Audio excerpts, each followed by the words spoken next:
No, no, no. Pronto? Sì, ciao, sì, zia, buon Natale anche a voi, sì.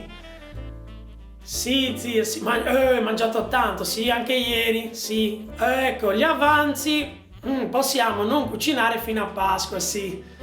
Zio mi vuole salutare, passamelo.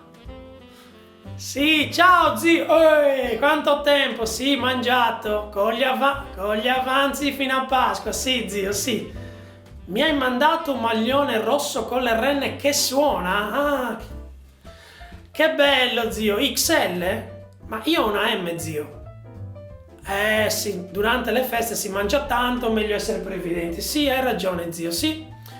Sì, e chi? Zia dalla Germania? Certo che... Certo che mi ricordo, zio. Sì, zia Anna Rita, sì, sì, passami. Sì, ciao, zia Anna Rita. Germania, mangiato tanto, Kartoffeln. Sì, zia, fino a Pasqua, sì, sì, sì, sì.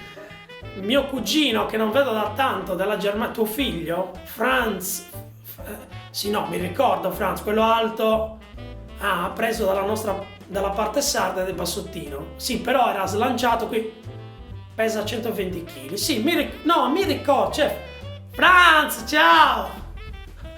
Franz, ciao, come stai? Tutto perché, sì, fino a Pasquen. Buon Natale, per sempre.